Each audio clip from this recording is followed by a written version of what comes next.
Yeah, man, like, this city, this place is starving for wins, and we feel it. And, me and Scat talk about it all the time of, just trying to stack these. And quite honestly, we felt like we kind of let down this lead game from last week. And this was a special one for sure.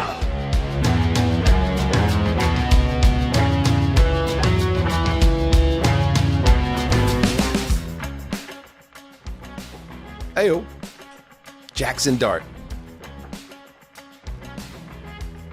with his Teak brother, TKE, Cam Scattaboo, with the Amazon crew after a thrashing of the defending champion Eagles. New York Giants 34, Eagles 17 at a raucous Meadowlands. Giants fans, many of them still smarting after the Yankees got sent home by the Blue Jays 24 hours earlier. What about the Yankees fans that are also Jets fans? F them. And yet, all I could think about is I'm watching that game, Conor Orr, and Marc Sessler will be joining us in just a bit. It's Mark's birthday tomorrow, and he's having a nice night out with his lovely gal. So wish Mark a happy birthday. If you run into him tonight, and tell him to go home. The thing about football, Connor, and one of the things I love about football is it is the ultimate team game, and yet it is that quarterback position that everything rotates around. And that decision by Brian Daboll to turn, who knows if it was his decision, but to turn to Jackson Dart, he has just revitalized the entire organization. And you saw it in this game. And it's not just Dart that's playing well and performing well for the Giants, who've now won 2 of 3 and beat the Eagles so convincingly. But Dart's very presence and what he brings to the field, in addition to playing at a high level, it's just a reminder of the power of the quarterback position and how it has the ability to shapeshift an entire organization seemingly overnight. The Giants were rolling with...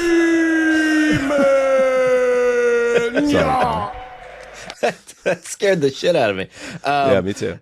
Yeah, the Giants were rolling with Lil Jordan Humphrey, who they took off the practice squad at wide receiver, and then Wan'Dale Robinson. And this is it's a version of the Brian Daboll, Josh Allen playbook, right? You're going to win with mobility first. You're going to let him break down the defense, extend the play, and make smart throws. And this is exactly what Dart's done over the first 3 weeks of the season. 13 rushes, which I'm sure we can later get into that discussion about dialing it back, especially since he speared his head into an opponent, and Daboll had some talking to later on. But we said this after the first win. It's a lifting of all boats. I mean, Little Jordan Humphrey, Theo Johnson, like all these guys are playing better now that he's in the lineup. Yeah, I thought it was so kind of telling and funny, quite frankly, Dart, as we talked about on the preview on Wednesday with Colleen, like as fun as it is to watch Dart throw his body and throw caution to the wind, one of these times he's not going to get up. And as he's laid out right at the Giants helmet at midfield at one point in the second half, it was like, oh no. And poor Russell Wilson gets on the field. He hands the ball off, throws one incomplete pass, and he gets booed out of New Jersey. But that goes to show you how the fans have turned the page, and they don't want anything to do with Giants football that doesn't have Dart on the field. And that includes Brian Daboll. Brian Daboll, who chose Russell Wilson over Dart to start the season, now knows Dart is so important, not only to the Giants' success and failure the rest of the way, but to Daboll's job security. He's a savior for Daboll now. The way he berated that head injury specialist, that's independent neurologist or whatever, just because like the guy's just doing. Do you have that, Justin? The guy's just doing his job, going through the necessary protocol, which is a good thing, by the way. Daboll seeks out this poor doctor, and he doesn't want to hear it. He's like, "Get my quarterback back on the field. Russell Wilson just threw a pass. Are you mad?" so yeah. And that was 27-17 late in the third quarter. Dart does come back after missing those 2 plays, finishes the game, and just a complete effort from the Giants. Scattaboo goes 19 for 98 and 3 touchdowns. Little Jordan Humphrey, like you said, makes an impact. Wan'Dale Robinson has a beautiful touchdown on a bad Eagles missed tackle, and a lot of effort issues with the Eagles. Do we want to talk about the Eagles? Because the other part of this story is the Eagles are and not in a good place right now. And we were talking about this kind of even before they took their first loss, that there was something that, something had to give. They weren't going to continue to win games if they didn't play better. Now they're starting to lose games. There's 2 losses in a row. And this one, not only did they kind of get taken out to the woodshed in the second half of this game, outscored 14-0. There are some real questions about effort and some of the tackling. It was called out by Herb Street multiple times, and you just wonder where this team is sitting at 4-2. That's the thing. I mean, we could sit here and talk about, play propensity, or, they attack this gap or whatever. And that's a healthy conversation to have in some games. But I felt that this was a vibes game. This was an effort game. And the Eagles just didn't check the box on any way, shape, or form. When Jalen Hurts threw that pick 6, he had A.J. Brown wide open in the end zone. He had Devonta Smith wide open downfield. He was missing throws. Guys were missing tackles. And when you're missing Jalen Carter, it's that black hole in the middle of your offensive line that allows Cam Scatterbo to kind of beat you up over the course of a game. And we all have had those games. We've been in team sports where you just feel physically overmatched in one night. The question is whether this is a season-long thing for the Eagles now, because I don't know, man, on the sideline, I just get these vibes that they're just like, they're done with it. Like A.J. Brown, the way that he looks, Devonta Smith talking at each other, it just looks like they're over the whole thing. And where the narrative goes there. It points the spotlight right at the offensive coordinator. Yeah, and the offense, I thought the miss by, and this isn't on Petula, obviously, because it was schemed up well. It was actually a busted coverage by the Giant, and as you mentioned, Hurts overthrows Devonta Smith by about 6 or 7 yards on what would have been a gimme 60, 70-yard touchdown. If he hits that pass, maybe this is a different game, but that instead felt like the beginning of the end. And I thought it was interesting, some of the decision making, some of the business decisions made by the Eagles. Adoree Jackson on one of those Cam Scatterbo touchdowns, where he just kind of half-heartedly throws his shoulder into the fray. You're not taking down a player like Cam Scatterbo that way, and that tape lives. That tape lives, and you put that out there. And then later in the game, you had a quote from. Again, I thought he was all over it, Herb Street, in this game. He says, "Eagles are chalked right now," which I had to look up. But chalked means kind of resigned to, things not going your way.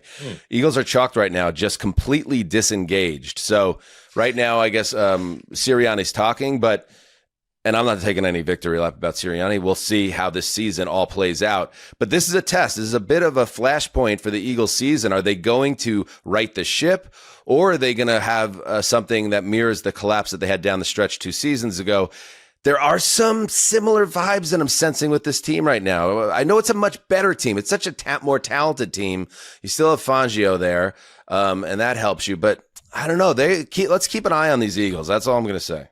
This was the worst Eagles defensive performance since Vic Fangio became their defensive coordinator. I think they're bottom half in every major offensive efficiency category. But like the depiction that sold it for me was there was this pass rush for Brian Burns early in the game who had an awesome night. And Jordan Mailata just swallows him up, and you feel the discrepancy in size between those two people, and you're like, oh my God. And Saquon Barkley had a couple nice runs really early in the game, but then all of a sudden it changed, and they were running stunts on this offensive line. They were running games on this offensive line. They were getting in the backfield, and they just looked like, I don't know, like Samson without his hair. It was incredible. What is going on with you, Justin? Are you just emptying out the Giants drop folder right now? Yes, You're trying to do a show right now. I'm trying to play every Giants sound I have. We're hyped, baby. What a night for New York. Is this because you have one of your 700 gambling tickets is Giants over 5.5? Is that what this is about? That is a large Max part of it. payout $21.50. Oh yeah, $10. I mean, you make like 10 of these bets at $10. It adds up pretty quick. But. Yeah. We're crushing it, babe. Unbelievable. Crazy game. I also a little bit of a bonus for me that public opinion is starting to shift toward the old Zeuser on the tush push. What an absurd showing. What do they run it 4 times in a row? There's a false start at one point. When they finally score, the Eagles do. There's a Giant injured on the bottom of the pile. Connor, as the Joker once said, get what you deserve. Come to the bright side, Connor. You know it's a bad play. You know it's boring and bad for football. Join me. You don't even have to apologize. Just join me. As soon as we ban the Rams from knuckleball kicking and the Panthers from knuckleball kicking and everybody else for doing something cool that another team can't do. Sorry, can't do it. All right. Well, I thought it was worth a try, but I do see a shift in public opinion, and there's nothing better than a shift toward your once deeply unpopular opinion. Oh, look at Micah Parsons is on my side. Yeah, This that's is who you not want in your football. corner. You want to associate yourself with all that guy's takes? All right, before we get to the rest of the Week 6 preview and we welcome in Sessy from another dimension, how about a nice thing to kind of – they're always a fun energy. And by the way, Philadelphia – New York sports in a very weird place right now, and Dart did a nice job mentioning it's been a tough time for the New York sports scene for a long time now. So maybe the Giants are pumping some life and some fun back into the place. Tough night for Philadelphia sports because the Phillies get eliminated, walked off by the Dodgers in about the first quarter of this game, and then you have this loss to the hated Giants. And you know the Eagles fans that were in that building were probably self-medicating, put it that way. Nice little cap to this particular game. Oh, man. This is my favorite tweet possibly ever. And this was a coworker of mine, but Brooks Cabina from The Athletic tweeted, "I can't believe this just happened. A guy in an Eagles jersey being led by cops in the corridor in handcuffs looks over at the media waiting outside the locker room and breaks into a smile of recognition and says, 'Hey, it's Zach Berman.'" And Zach is one of my great friends in the business. He covers the Eagles for The Athletic. He is an amazing human being and and the kindest, gentlest person ever. And so you just look at just imagining the dichotomy between this man being hauled off to jail and this very I friendly... picture him sounding like Barney from Moe's Tavern. Hey, it's Zach Berman. I have to say this. The bowels of MetLife Stadium are one of my favorite places in the world. There's a state police outpost there, and everything is circular. So you can walk around 360 degrees as long as you have the pass to get down there. And I would do that sometimes where, if teams are taking forever to get to the locker room, you could see drunks just getting dragged into that place from every angle of the stadium, and they're just hollering, and it's the best. It really is. It's like a cattle call. Got to get down there. Yeah. That's fun. What's going on, Big Blue? Hey, it's 4, 4, and 6 in a trap. I don't even have time. We're out of time. We have to get to the show, but I have scattaboo comments and thoughts and imaginary scenarios that might be realistic scenarios about some conversations Giants PRs had with Cam Scattaboo. I'm going to leave it there as a breadcrumb, and we'll get into it next week. But anyway, let's take a quick stop down here, and then we will head and dive into the rest of Week 6 with Marc Sessler. Stay right there. NFL fans, what's your favorite touchdown? For me, it's always the next one, because with DraftKings Sportsbook, an official sports betting partner of the NFL, every touchdown could bring you closer to cashing in.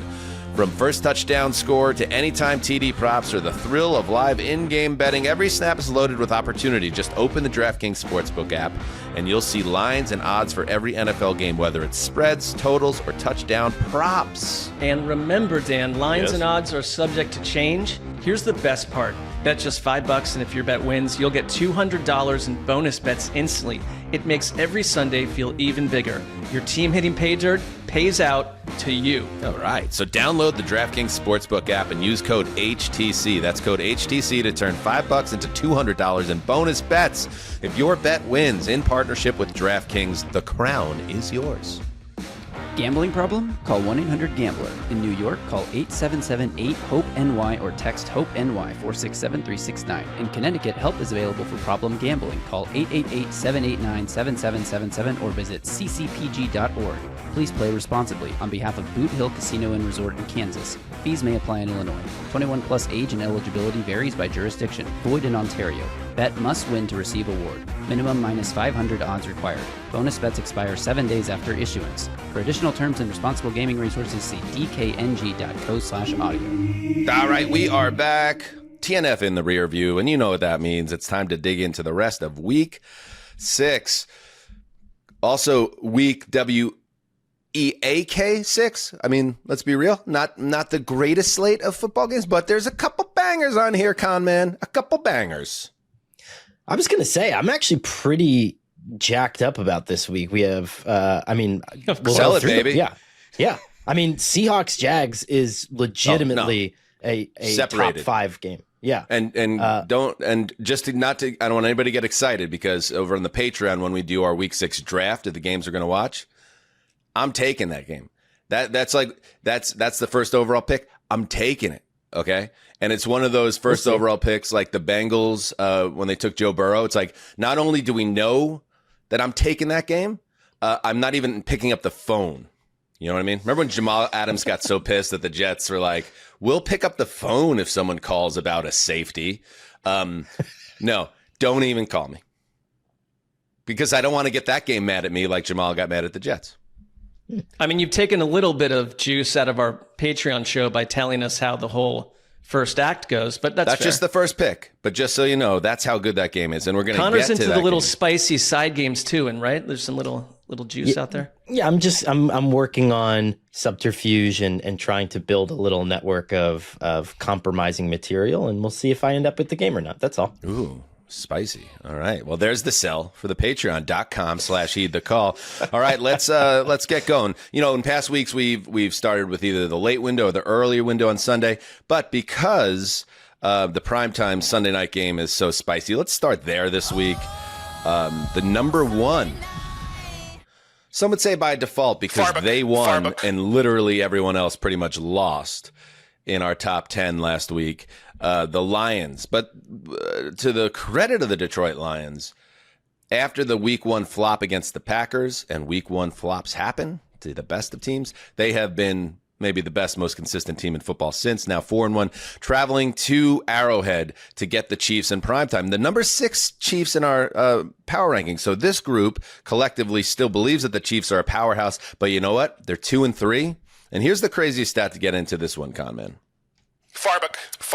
And maybe one that shouldn't be a surprise, because these things tend to average out, but also is a surprise because we have an image of the Chiefs that we expect now over the last half decade or so. They are 0-3 in one-score games after going 11-0 last year in one-score games. And that has been the difference between this Chiefs team and other Chiefs teams, at least in the one-loss category.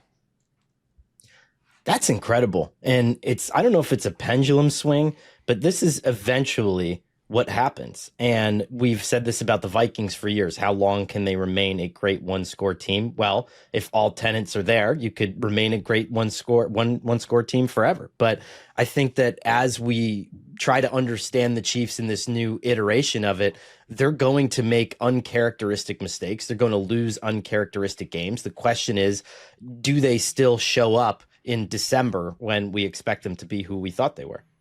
Well, we're not probably talking about this, not to remove plays from a game that actually happened, but an uncharacteristic pick 6 by Patrick Mahomes. We haven't seen a lot of those.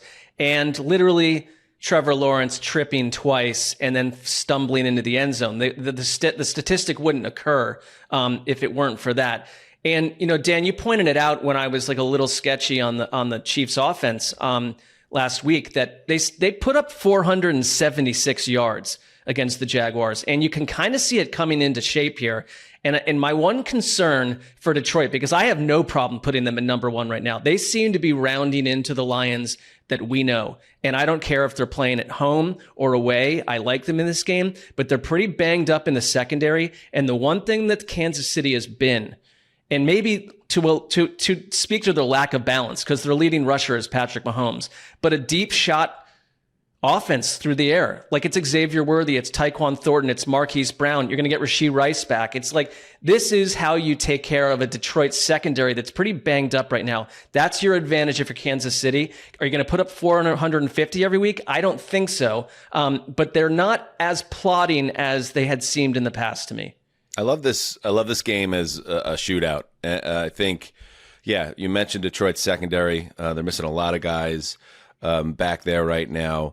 And that's going to be an issue because, like you said, the Chiefs are finding some balance. Xavier Worthy was a little more quiet last week. Travis Hunter, we'll get into him later, did a nice job on him. But they're finding the deep game again. Kelsey has looked a little bit better in the last couple of weeks.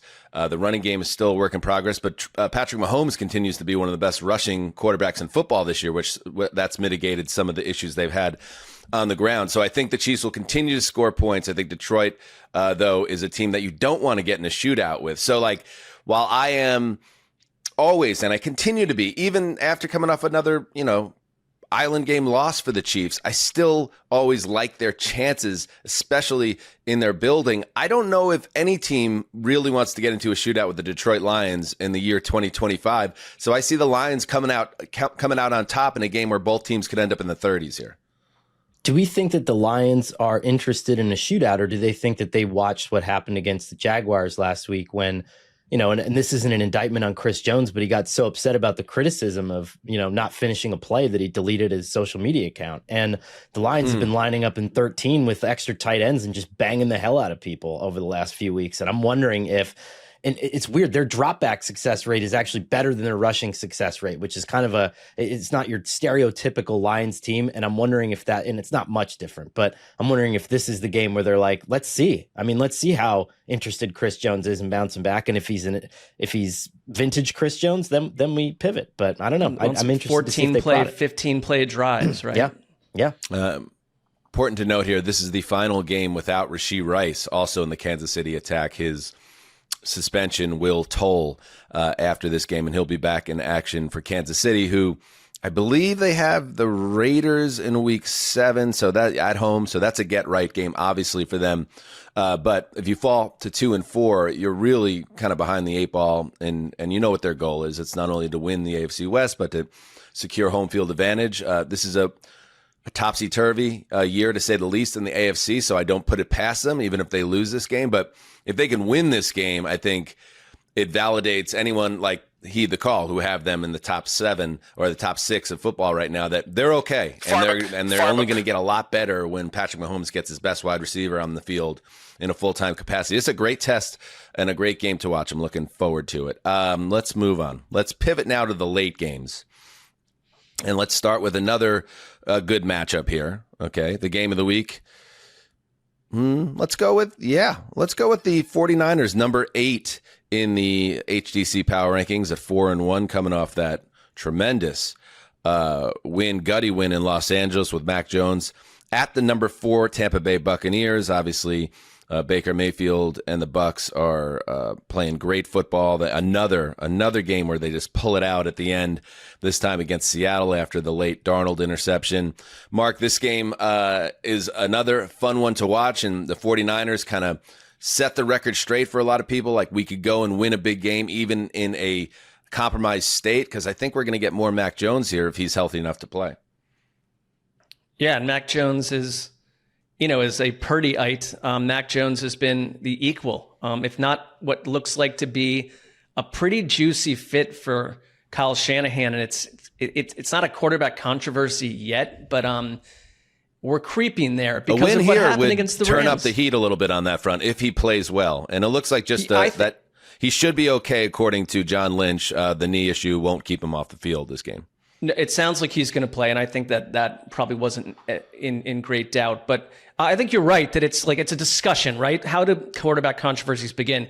As discussions and talking heads talking about it. And Brock Purdy came in and didn't look too good, and who knows what's up with his toe injury down the road here. But Mac Jones has fit right in, and to go and do what they did against the Rams kind of was a statement of like, look, it's us against the world injury-wise, and we're still the Niners. And that, I think, if anything, helps Tampa Bay, because it's like, we're not going to get caught off guard. I find the Tampa Bay Buccaneers the most enjoyable team to watch in football right now. We will talk later with Baldy about Sam Darnold, but Baker Mayfield is the other part of that quarterback equation where it's like he is playing out of his mind. This is an MVP candidate. I love the fact that Emeka Egbuka is one of the most exciting young wideouts in the game. And Justin, can we maybe just, we can say his name, but could this person say his name? Could we possibly throw that up here?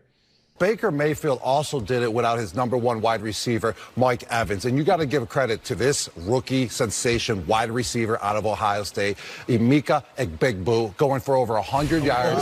Emeka Egbuka. I'm getting confused. There you go. I have a take on this. Can I share it? Me too. And I get it. I get it that big boo. That Fox knows that Terry is in the sunset portion of his career.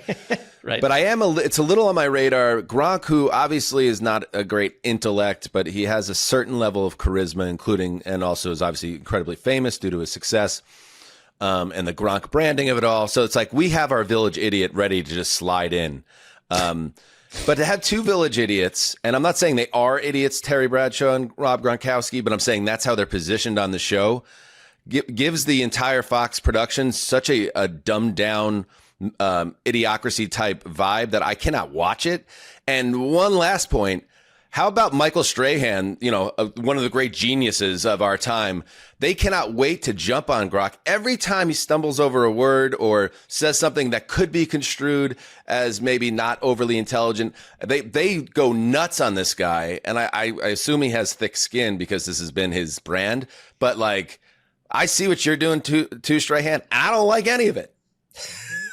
Well, it also sounds like I was just doing that to him. So I think what I like about that, which is fine. By the way, Justin brought this to us earlier in the week, and I personally was like, I'm not into it, but I also understand a lot of people are. And that's why it's cool that it's on the show now. It is for me, Connor. It's phonetics. It's the way he said "Amika egg big boo," like the way he butchered it. Like I'm not looking to I don't need Gronk to solve mathematical problems like Goodwill Hunting for me. Like big boo. Exactly. Like I just like the way he messed it up, but fair enough. Mika and big boo. I think as someone who just, is in the football ecosystem for a living, and I'll write an article and accidentally slip up and be like, oh, the Rams were in personnel, 13 personnel, 11% of the time. And then you get 95 tweets that's like, you're the biggest dumbass in the world and should die. And then like Rob Gronkowski gets to say that and everyone's like, here's $10 million and a tomahawk steak. And it's like, okay, yeah, well, your day's different than mine, tomahawk steak. No, that's what I mean. It's like, Gronk he's signing up for it, but like the entire like the summation of his brand on that show is, get a load of this fucking idiot. I don't know. I don't wonder if that takes a toll behind the scenes. Well, like, is there any pregame show that brings enjoyment to you? Because I can't. Is that a real question? Because I can give you a real answer.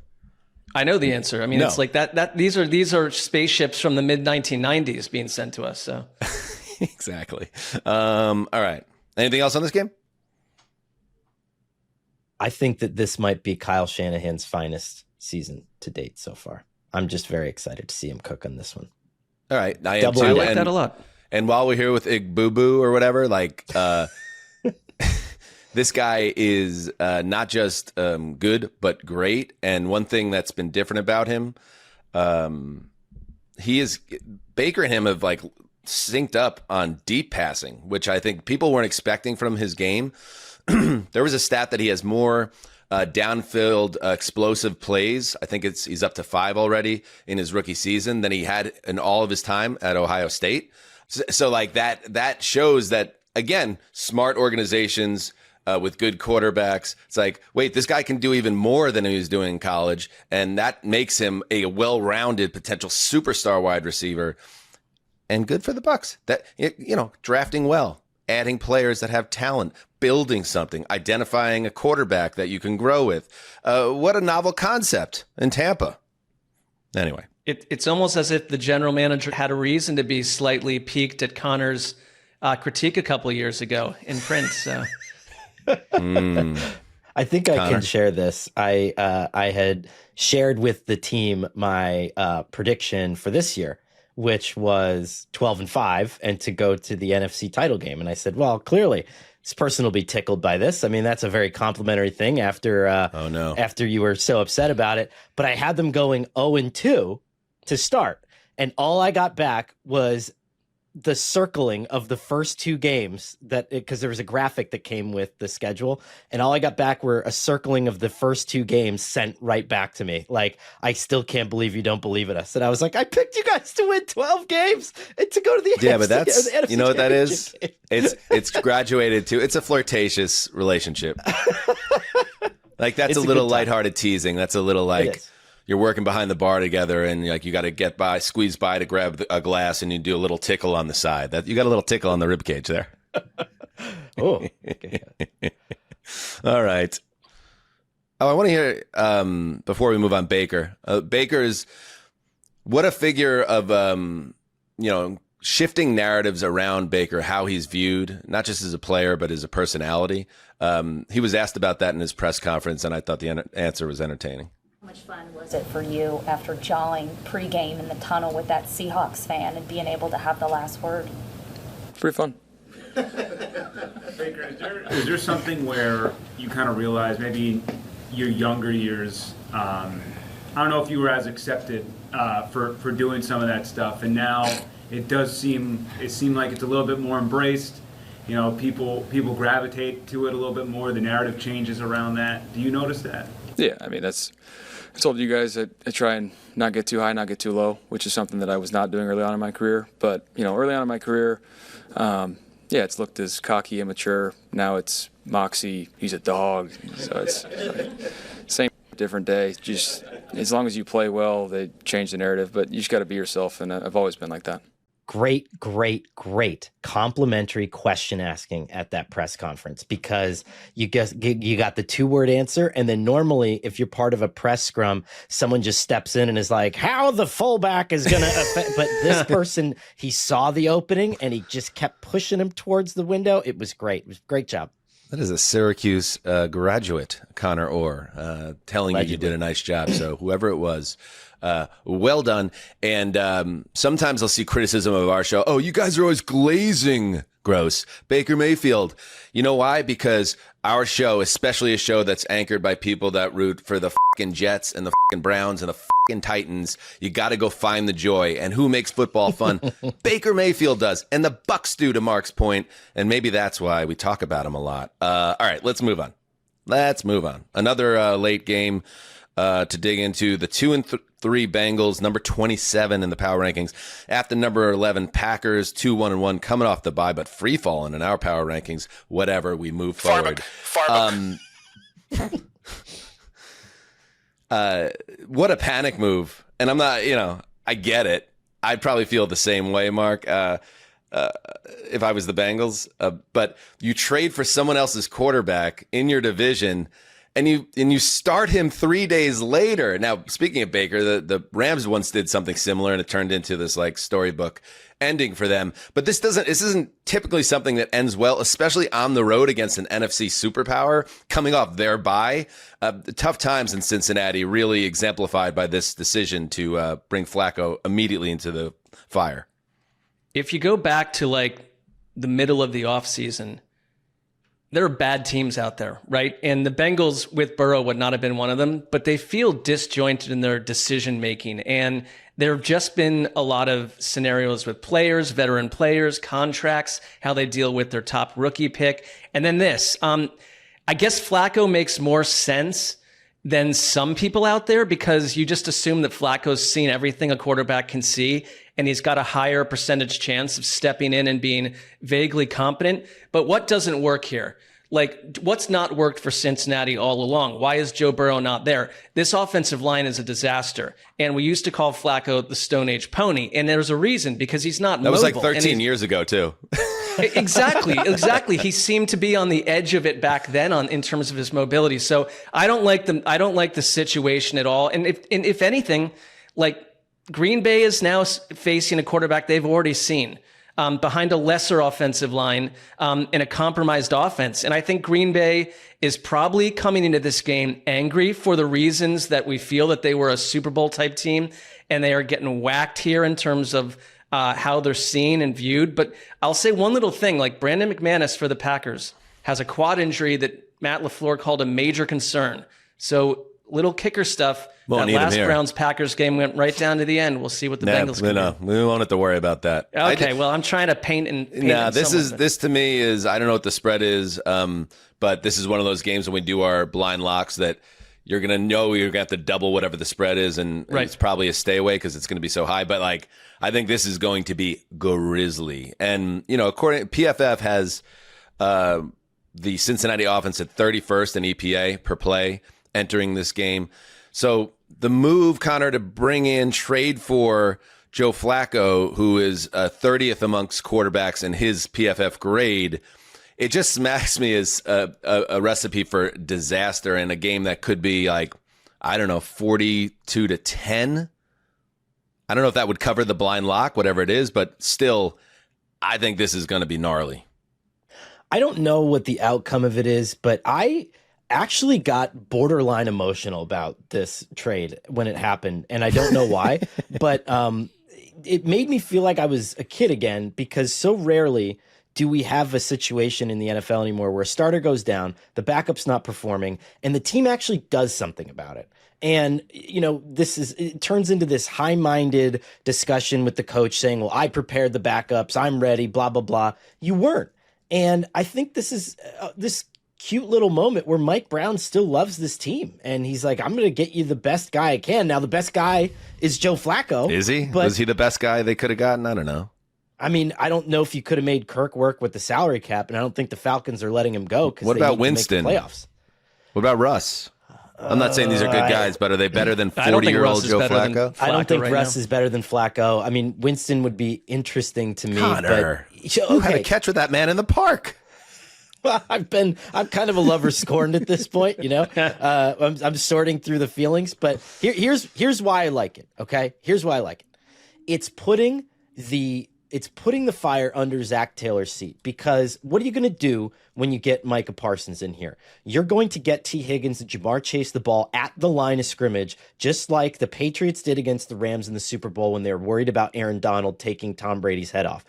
If you're good at that, you're going to be able to design an offense that gets two elite wide receivers the ball very quickly and gets Joe Flacco, who's third in pressure rate, just because he's Joe Flacco in the NFL. So this is on Zach Taylor. And this is what I like about it. Let's see the Sean McVay in you. Let's see the offensive genius in you, and design a game plan that works against Micah Parsons and doesn't get Joe Flacco killed. I love every minute of this. And one other note, I mean, I think a week ago, we thought that Mike Brown would do nothing. Yeah. We thought the Bengals would sit here and cement and just let it be the way it was. And so I don't know about this angle, but go ahead. Keep going. What would you honestly like? I don't know how else you're going to get. Scenario, is it Jameis Winston? I think there's a sadness to it. I really do. I think there's a sadness to trading for Flacco on a short week and starting him instead of having either sticking with Browning or finding someone and installing them as your backup while he gets comfortable in the system a little bit. And that, there's just like a flip of the panic switch, which I understand because, like I've said, they won their first two games, so they're not out of the mix, especially in this conference. But this just speaks to like a desperation, and I don't see it ending well. They can't block. They can't pass block. You're saying get the ball out quick. All right, hopefully they can do that. But the Packers are going to know that as well in terms of how they dictate their coverage. And then you have a Packers defense that really can get after the quarterback and has one of the best pass rushers in the world. Like I'll use a baseball parallel. Clayton Kershaw coming onto the field for the Dodgers in relief on Tuesday or Wednesday night, and it just turning into this really sad, hard thing to watch. I have a lot of fondness for Joe Flacco, like I think all of us do. I think this could end very ugly, his career here. I just hope that something happens in Pittsburgh where Flacco is moved again and he completes the quad box of playing for every team in the AFC North. That I'm into. Those are sports dreams. Protect Joe Flacco. I guess that's what it's about for me. All right. Let's stop here. Let's take a break. And when we get back, we will check in over in jolly old England. Stay right there.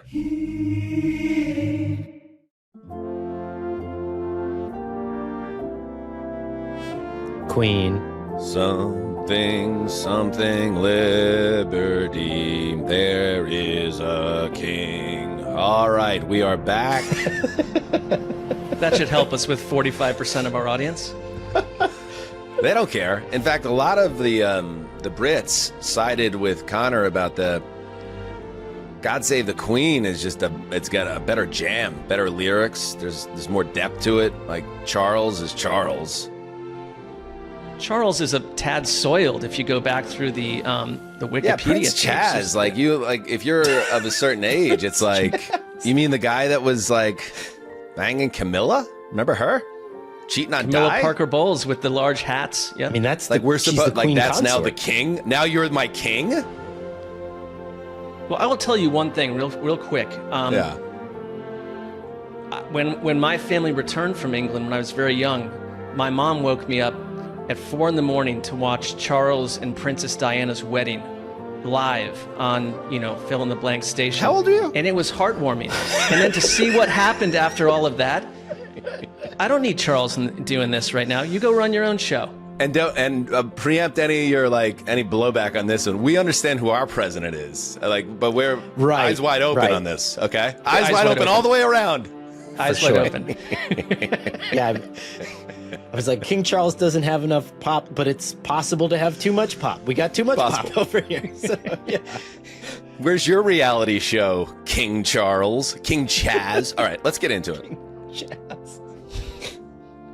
Broncos at Jets. Broncos number 10 in the power rankings. Awesome statement win against the Eagles last week. And now they get the worst team in the world, the New York Jets. Maybe it's fitting they're traveling the world to show everybody what a fucking disgrace they are, the New York Jets.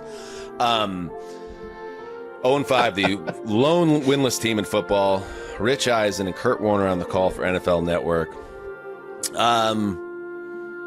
Let's sell this one, baby. I was on, as I mentioned, with Barnwell this week, and everybody wants to talk about the Jets and how bad they are with me. So, and then what happens now, it's a bit of a trope. Then they'll be like, but here's why they're not actually so bad and don't lose hope. Well, they can run the football. In fact, they're averaging 140 yards a game on the ground, which I think is top 5 in the league. Justin Fields has done a lot of garbage time production padding, but he hasn't been like a mess. In fact, he hasn't even thrown an interception this year. He missed one game, of course, with a concussion. The Jets offense, and Garrett Wilson's having his best year despite all the limitations around him. The Jets offense has not been the problem. The problem is literally everything else. Within the offense, they've had turnover issues in the red zone, which has been a problem.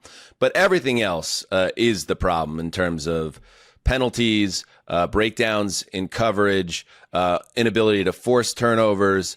It's been a total mess on the defensive side of the football, and I expect the Broncos to take advantage of that. How say you, Conor Orr? Do you want to hear a fun stat that our buddy Bill Barnwell just tweeted? Yeah. And it can quiz you live on the air. So over the last 17 games that the Jets played with Robert Saleh, do you know where they ranked in terms of defensive EPA per drive? I would guess they were in the top 10. They were number 1.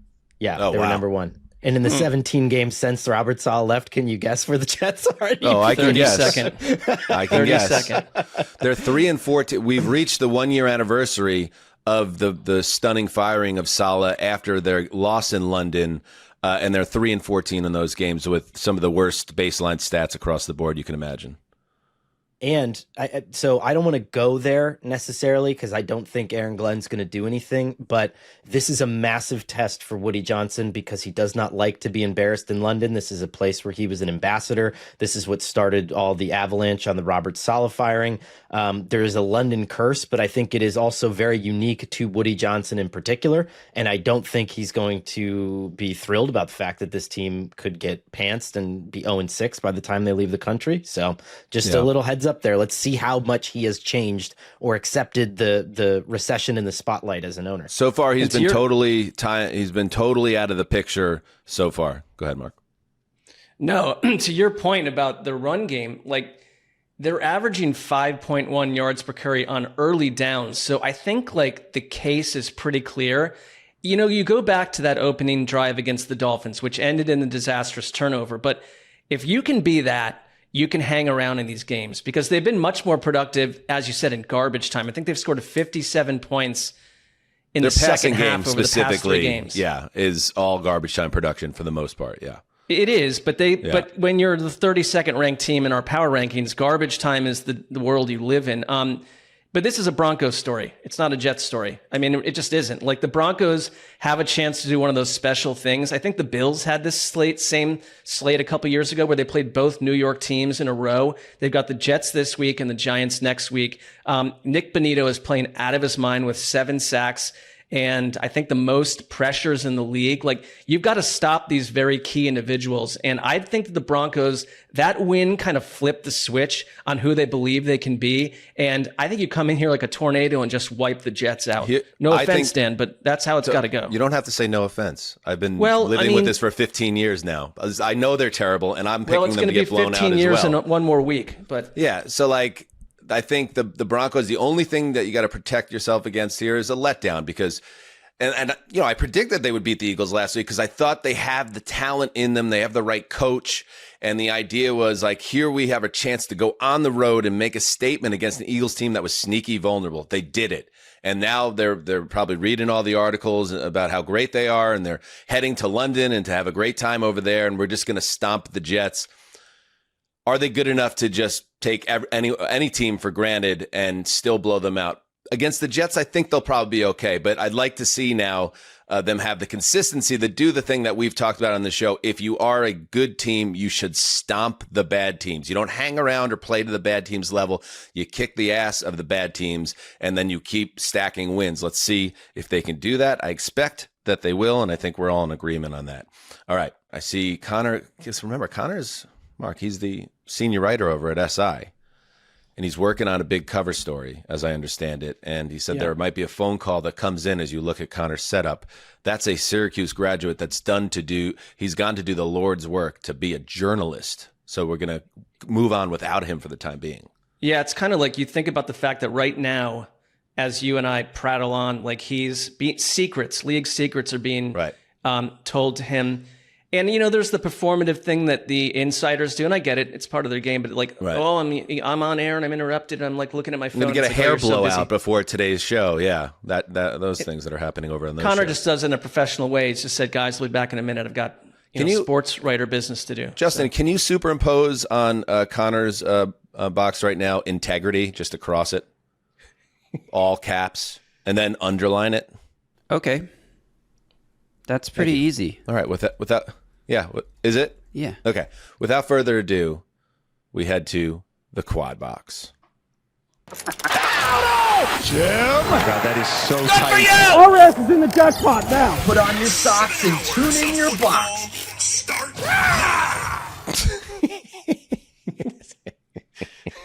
It's getting a little longer every week. Incredible that a lot of people don't even know, Mark, the Dean Scream, what it is. Go look it up. It probably has its own Wikipedia entry. Is it out of you think it's lost to most people I think now? It's gone, yeah. I would think so. But the real ones know, and the young ones should Google it. That's what I'll say. Justin, do you know what the Dean Scream is? Justin's youngish. Totally. The Howard Dean Scream incident. He's looking at his monitor that he clearly just Googled Dean Scream. Commonly known as the Dean Scream or the I Have a Scream speech, was an energetic scream by Howard Dean. Wait. It was is this Wikipedia? Because I want you to go in the edit function and take out the I Have a Scream speech, because nobody, as someone who lived through what was the 2008 election, nobody, and I mean nobody, called it the I Have a Scream speech. And by the way, that's a little disrespectful to Martin Luther King that we're even connecting the dot on that one. Just a tad. 2004, but yeah. 2004 election, that's right. I remember Bob, my buddy, Throwback Podcast, he worked for Viacom, MTV, and VH1, and he was a producer, writer on Best Week Ever, their weekly clip show of all reality shows and other, junk TV. Mm-hmm. And I just remember them getting a tremendous amount of mileage out of the Dean Scream. Just tremendous. I can think of another show that has done the same. Connor's Welcome back, should Conor. Should I re-hit the quad box so he can hear it, or are we moving? Conor, we've just evolved into Howard Dean commentary, so you've not missed too much. That seems like a lot. Yeah. Yeah. Let's run the quad box for the early games one more time. Jim! Oh my God, that is so tight. Our ass is in the jackpot now. Put on your socks and tune in your box. All right. Can I just say that there's so many things that happen on this show on a day-to-day basis that legitimately make my day, and having me followed by ass in the jackpot is one of those things. So thank you. Wonderful. We love that. Wonderful. Connor, who called you on the phone? Tell us. We won't just let us know who called you. How about this? I'll tell you in a week if it yields any positive results. How about that? I love that. Let's get into it. Early games. The obvious best game is the one we talked about. The number 7 in the HTC Power Rankings, Seattle Seahawks, 3-2 after a really tough loss, but a gallant defeat to the Tampa Bay Buccaneers. At 3-2, they travel to the big chlorine tank to take on the number 13 Jaguars. Number 13, a little, some would say, disrespectful of the Jaguars. Number 13 famously is the Twilight Zone in the power rankings, but at 4-1, they are moving their way up. Mark Schlereth, by the way, is subbing for Mark Sanchez in the booth here as Mr. Sanchez's life continues to delve into weird corners. I don't know if we're going to get Mark Sanchez in the booth anymore after his mishap in Indianapolis. Let's get into this game because, Mark, I think what I really want to see, I feel like I know who the Seahawks are. I trust the Seahawks that they're a team that can travel and they're going to give you a representative effort. And Sam Darnold, we'll talk about him later in the show with Baldy. Like, he's playing out of his mind. That interception accepted this season. The offense is great. The defense is talented. The Jaguars are the team that I'm like, okay, can I fall in love with you? Can I trust you? Are you for real or are you phony? Let's see. Here's another nice test, this time again at home. What a delicious Week 6 matchup. It's kind of what Week 6 could be at its finest. I know the rest of the slate is a little sketchy, but these are two teams that are doing things we did not expect before the season. They're developing and shaping and evolving as we speak. And I'm with you with Seattle. It's like what they do well, I kind of trust them to do well week to week. Jacksonville, in the last week, has changed what we think. And I think that 13th power ranking notch would change significantly if you win this test here, because it's 2 weeks in a row where we're learning that Liam Cohen is more than just the soundbite. He has actually changed this run game drastically. And I know a lot of people are saying, like, Trevor Lawrence played a great game last week. Well, actually, I think he worked his way out of a pretty bad first half. Like, Trevor Lawrence, like, left me with a lot of questions through parts of the first half. And then at the end, kind of made a number of money throws and saved the team with that final run. It's like, can you keep that going? What can you turn that second half into who you are under this new coaching staff? Like, I think it's a fascinating game because we thought, last week, will the turnover thing for the defense on the Jaguars run out of gas? And it didn't. It changed the entire affair. So the Jaguars proved, like Seattle, we are who we've been, and can you keep it going? So this one is like number 1 or number 2 on my grid for this weekend. I don't think that Sam Darnold is getting away with a lot, but there were certainly some turnover-worthy plays that weren't taken advantage of in that last game that kept it a little bit closer than I think it would have been otherwise. And Sam Darnold. This Jaguars defense is just not going to allow that to happen. And I think this is one of those things where I think Seattle still wants to expand offensively. I still think they have a couple cards that they haven't shown yet. And they're going to need that, because I think if they played the way they played last week, they're going to lose again, because this Jaguars turnover thing is for real. Devin Lloyd is a borderline MVP candidate. And I think this defense is just a terror. And then on the other side, Seattle's dealing with injuries on their side of the ball. Cornerback Devin Witherspoon, edge DeMarcus Lawrence, cornerback Tariq Woolen, safety Julian Love, all marked as questionable at the time of this recording. So there could be opportunities for Jacksonville. And remember, we still haven't seen Lawrence and Brian Thomas heat up this season. That continues to be a bit of a mystery on that end. On the other side of it, I think the best wide receiver on the field, most games he's played this season, is Jackson Smith-Njigba, who is another Ohio State dude who has been an absolute stud and essentially been Sam Darnold's Justin Jefferson. I'm not going to put him at that level as a player, but in terms of like, who can I go to who's going to make a play for me? It's been Smith-Njigba. So the Seattle offense, which we went into the season saying this is going to be the most run-heavy team, and Darnold is going to make passes when he has to, and they can maybe succeed in play action. No, there's balance to this team, and if anything, that's one of the bigger surprises to me is that, no, this team's a team that could shred you through the air. So that will be a good test for this Jacksonville defense that is beat up. Anything else on this one, guys? I mean, this is... It got overlooked, I think, but last week seeing Travis Hunter in deep ball coverage against Xavier Worthy, that was trusting him in a gigantic spot. And again, I mean, this Seattle offense offers so many problems. You can't just let Cooper Kupp go by the wayside. And I wonder how much they're going to try to utilize like a third cornerback that may not be up to the challenge of, like, Cooper Kupp's tough guard for anybody, but especially a guy that's trying to get a handle on two different positions. I don't know. Where does he kind of factor in defensively? Do you slide him in here? I don't know. And on offense, does it feel like is there a game coming soon where Travis Hunter explodes on offense finally? Like, I mean, we're getting little hints of it week by week. Let's talk a little Travis Hunter here, because what James Gladstone said after the draft. This is the first game that we're coming off where it was like, okay, you see it a little bit here. There's a good piece up by who wrote it? It was Trevor Sakema over at PFF, and he logged 25 snaps as a cornerback, 39 snaps as a wide receiver, 3 targets, caught all 3 for 64 yards, including that highlight reel 44-yard catch between 2 defenders. And on defense, he was targeted 3 times, gave up 1 catch for 7 yards, but recorded a forced incompletion. He had the PFF grades, high grades, both as a receiver and as a defender, and that is what they saw. Can you get more of it? To the point that you were making, Mark, can 3 targets become 6 or 7 or 8 without messing up the chemistry of what they truly want him to be, which is the Ohtani of the NFL?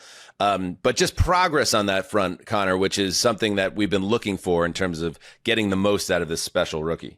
So I go back and forth on it, because sometimes I pound my fist on the table and I get upset that he's not being used more. And last week against the Chiefs, I think, was his lowest utilization of the season to this point, if I'm not mistaken, snap wise.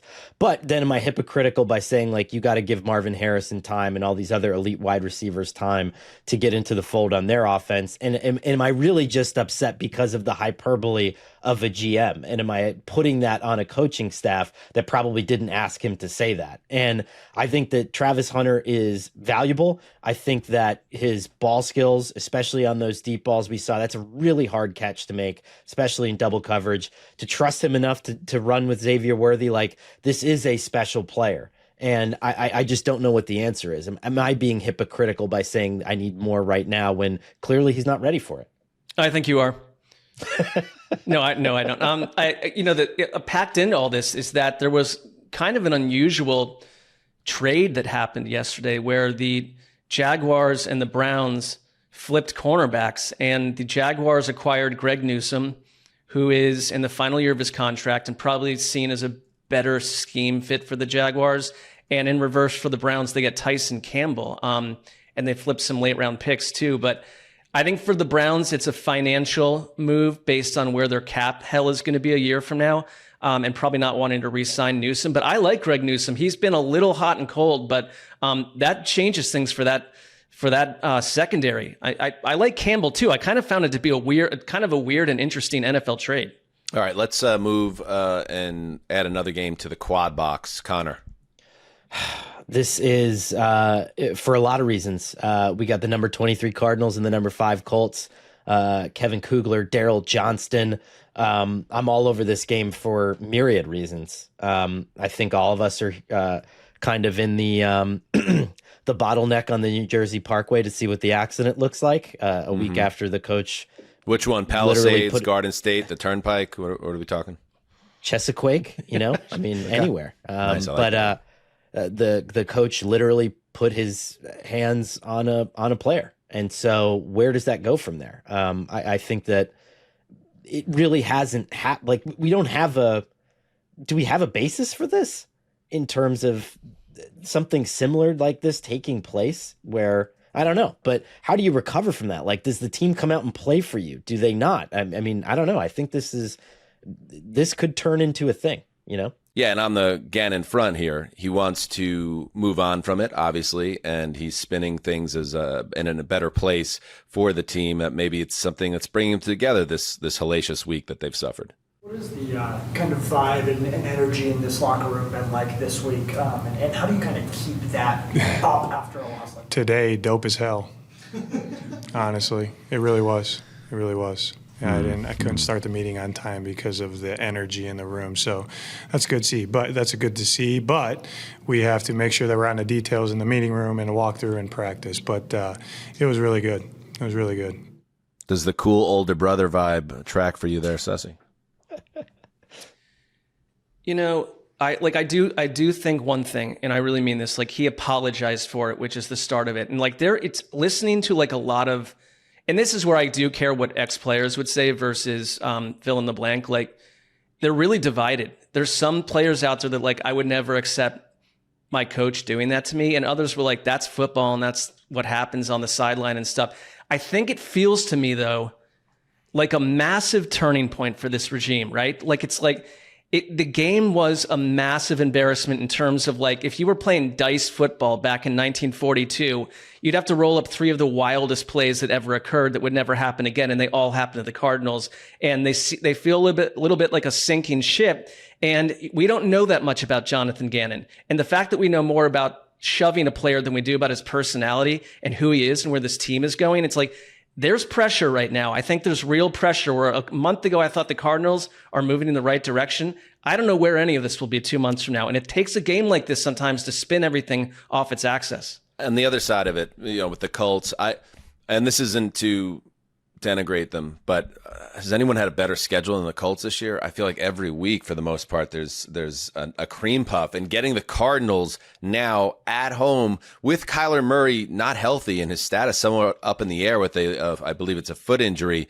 I see this as yet another game, and good for them because, like we said, good teams should stomp bad teams. And I think the Cardinals are much closer to bad than even average at this point, especially where they are. And maybe they come together and rise after. But I think they're weak. I think they're a weak team with a weak quarterback and a weak internal structure. And I think they're going to fold like an accordion like they did last year. I got blowout written all over this one, Connor. Tell me why I'm wrong.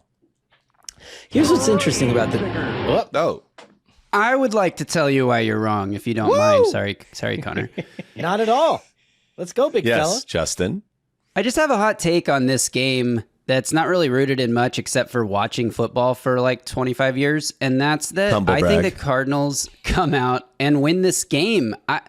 There's something about having an epic collapse disaster. Like, I'll point to an example from this season when the Falcons lost 30-0 to their division rival Panthers, and then they come out the next week and essentially stomp the Commanders. Totally different game. I fully agree. That was a bad week, Justin, that a team had a bad week, a bury the ball game.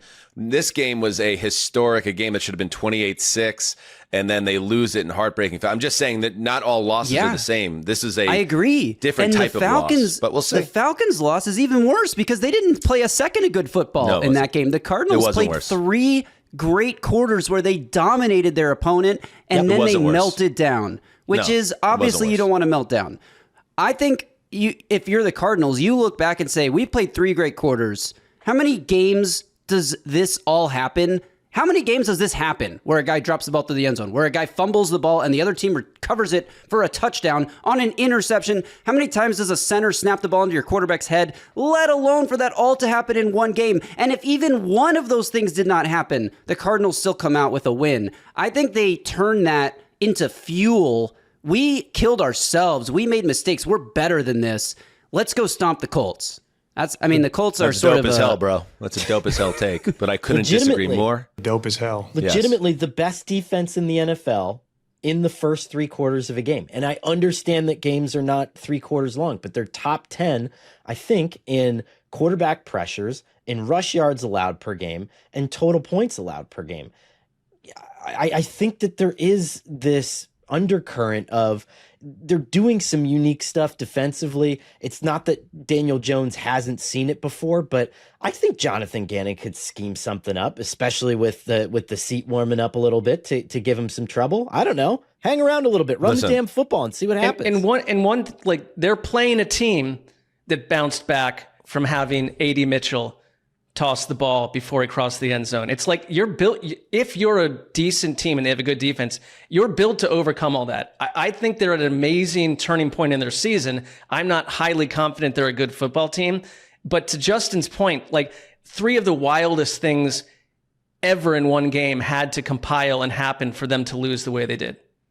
It wasn't systemic, like we can't stop the run, we're a disaster, we've got no quarterback. It's like, you got problems, but that was a truly odd football game. Dan's not buying a word of it, and that's no, fine. I'm just like, how? I mean, listen, some things, I'm not right on a lot of things. I've been right about the Cardinals for this entire tenure, and I'm telling you, this is a weak-willed, bad football team. Ooh. Whatever the stats say about their first through third quarter and all that shit, bad teams find ways to lose, and I don't think this team has the constitution to come back from that game. And here's the best thing about football. Can't measure that shit in EPA. Constitution. Yeah, we get to find out. Let's see what version of the Cards. But if nothing else, I'm thankful.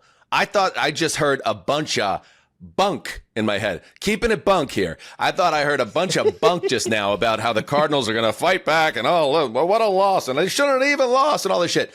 They suck, and they find ways to lose, and they're not run well, and they're going to get stomped. And I'm sorry, Zumwalt, by the Colts. He agrees. Yes, and by the way, we love the Colts, right? They're at home. They're going to keep playing well. And let's see. No, this is going to get a text from Zumwalt now. Last thing on the game. What? Are you serious? Gannon knows Steichen because they were together in Philly for a Super Bowl. They're going to win. That's why. Yeah, that's one of the many reasons why the Cardinals are going to absolutely destroy the Colts on Sunday. I get it. Any other comments about how great the Arizona Cardinals are before we can move on? You are strawmanning us. You're strawmanning us. We're not saying they're great. All I've heard for the last 10 minutes are all the reasons why the Cardinals are going to be so great this weekend. And I'm telling you, they're dead. They're a corpse floating in the lake. The groundskeeper just came across a floating, and he thought it was a trash bag, but he got closer, and he's like, holy shit, it's a body. And he ran into the house, and he just called the authorities, and they're sending the coroner to pick up the Cardinals. Is it a cardinal, or is it a human body? It's a human. It's a bloated old body. It's like a human wearing a bird mask. Sounds like you're trying to fork them right now. That's kind of weird. No, they have been forked. They forked themselves. They fuck themselves and they fuck themselves.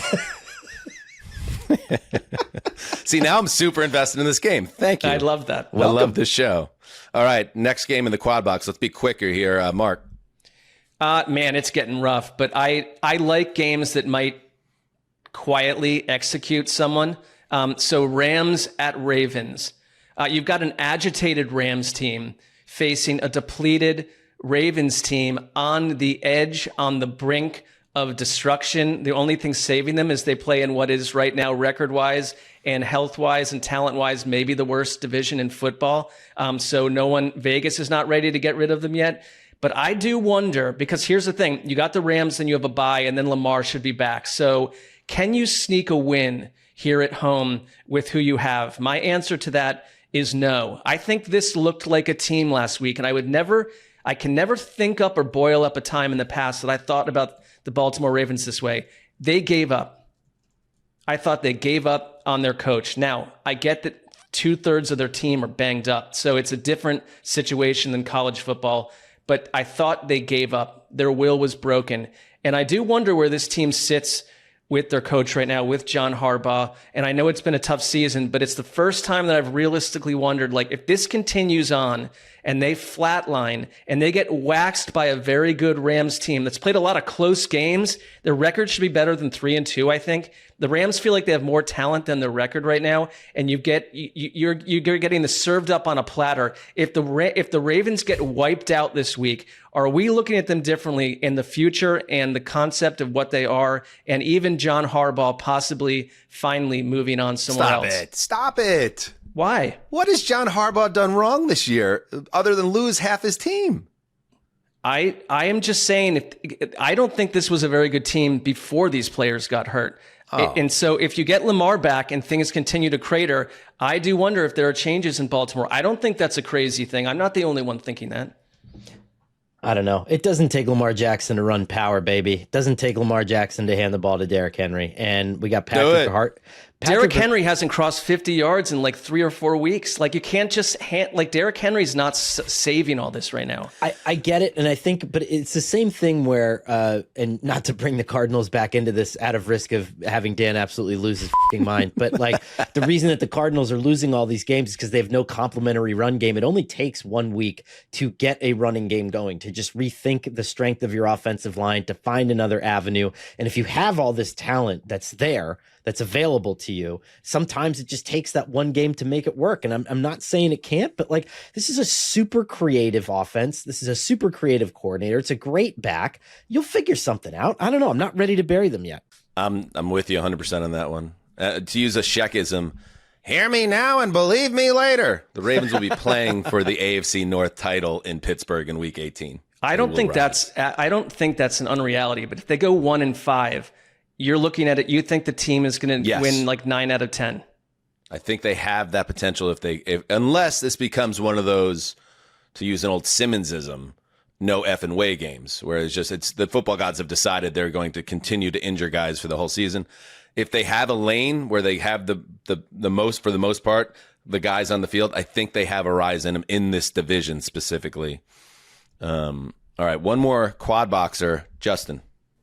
All right. I'm picking a game here, again, with not many good options, that I think is going to be the most fun, because to me personally, and a lot of people don't feel this way, offense is the most fun, and good offense is fun to watch. So give me Cowboys at Panthers, the number 17 ranked Cowboys at the number 25 ranked Panthers.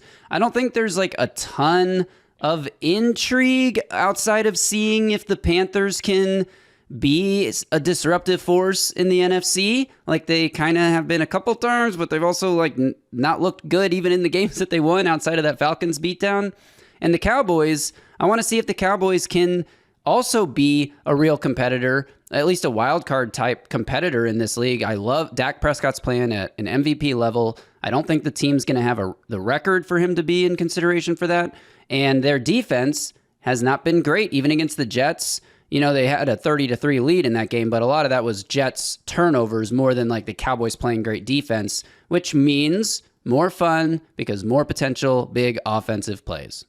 They did have their pass rush did come to life against the Jets, which again, consider the opponent. But yeah, there were things.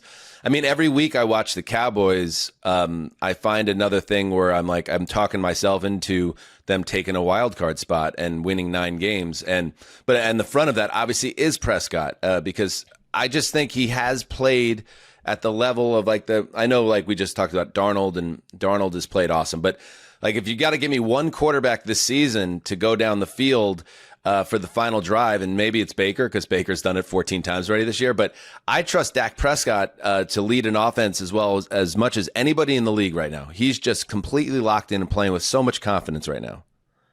I'm with you. I'm completely with you. If they can get the defense 25% more effective, this is a dangerous operation. Like, just get to average. I think it's just average. I think the offense is arguably the number one offense in the NFL. And it's another one of these things where it's like, we were theoretically bored by the concept of Brian Schottenheimer when he was hired compared to the other hires. And it's worked. And we've seen this Dak, right, before, but it's been in spurts, and then there's been injuries, and he's had to come back from injuries, and you're getting like, not this Dak, but what's happening right now, minus CeeDee Lamb too. They've been a complete joy to watch. And guys like Lion Flournoy that have come out of the woodwork to make big plays for them, it's all working. So it's like, if this offense is what this team is, it's almost inevitable that they sneak into a wild card spot if the defense doesn't completely crater. Can we also give credit to Javonte Williams? I mean, this is a guy we all laughed at their depth chart at running back, and we do it as much as anyone in this whole industry. We have our fun with Jerry Jones, and I'm not saying Jerry Jones deserves to be crowned and given a medal for building this particular team. Give it's an that imperfect finger to team. the Jets fans. Yeah, but like, No, it was a thumbs up, Mark. It was a classic mistake. He meant to, but Javonte Williams has run for almost 500 yards and 5 touchdowns. So they've run the ball well this season. I'm going to flip it on the other side really quick. Go ahead. I know, so I have an old weed eater, right? And so sometimes you start it and it just doesn't go, and you have to put it back in the garage and say, today I'm not eating weeds. And then sometimes you let it rip and it's phenomenal, and then my house looks like the 7th hole at Augusta. And I think that's where I'm at with Bryce Young, where there are times when we pull the ripcord on this guy, and from like the 6-minute mark of the second quarter until the end of that game against the Dolphins, he looked like a top 10 quarterback. He made unbelievable throws, and this is a paper-thin Cowboys secondary. Can I get this guy for 4 quarters and really fully make me get head over heels for him again? I'm not dismissive of the possibility, because we see it in spurts a lot. All right, Connor, it's time for you to have a sandwich. It's time to put on your bucket hat and pull your Liam Gallagher. Walk off stage. Noel's going to do Don't Look Back in Anger, and you're going to have a sandwich. We're going to talk to Baldy, and then you're going to come right back. That sound good? Sounds really good. Enjoy. All right, stay right there, everybody. Yes, our favorite time of the week. We're joined now by Odyssey NFL insider Brian Baldinger, host of the appropriately titled, and we're saying that as a fellow podcast, Best Football Show. Insider calls are brought to you by Nationwide. For your insurance and financial needs, Nationwide is on your side. I don't take you as a braggart at all, Baldy. You're just a guy. You're a straight shooter. So the title of your podcast smacks me as surprising. How did you come up with that? I didn't. Somebody else did. We just signed off on it. See how well we know you? I will say this. It's like it's exactly the way I like to describe things. It's just straight talk, not a lot of BS. Just straight, I just kind of try to give it to you, exactly the way I see it, unfiltered. And so that's kind of what I do on the show. Okay, I gotta, if you'd allow me to maybe jump in as a brand reshaper, football, no bullshit as the podcast title. All right, you got the job. All right, great. Let's start this week with someone near and dear to my heart. Baldy, as a Jet fan, I always thought Sam Darnold was a wasted resource of the highest level. And he jumped up with the Vikings last year, and there's still doubt around him. And now with Seattle, he's doing it again. In fact, you could make an MVP case for Sam Darnold through 5 weeks, and advanced analytics out there position him as the best quarterback in football. Does this sync up with the eye test up there on Mount Baldy? Yeah. Just think about this, Dan. How many teams will score touchdowns on 5 straight possessions against a quality opponent like Tampa last week? They scored 5 straight touchdowns on 5 straight possessions, and they wouldn't have done it without Sam and the way that he threw the ball to really the whole Torrey Horton, Jackson Smith, and Jigba. He made every big throw there was. He just didn't get the ball last the way Baker did. But he was impressive last year up until, you want to say the playoff, whatever. But the offensive line wasn't very good that day against the Rams. But he's been awesome. He's been excellent, and they made the right choice. Made the right choice in Seattle. And, it just goes to show you that if you don't have a stable organization around whoever, it's not going to work. It just doesn't. And so all these reclamation projects that are out there, look where they all came from and where they traveled through, and look where they're at now. John Schneider has built a stable group in Seattle. And I think Mike McDonald and Clint Kubiak are really good fits for what he wants to do. Yeah, I was going to ask something along those lines, because front offices have to be looking around the league at these reclamation projects and think, we're the team that gave up on Baker Mayfield early. Yeah. We're the team that gave up on Sam Darnold.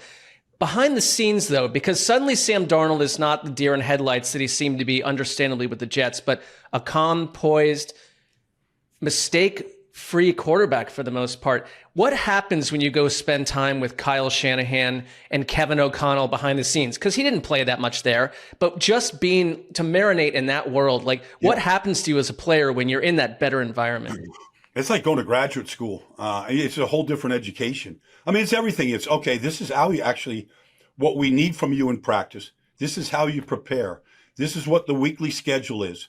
This is how we gain an advantage in our preparation.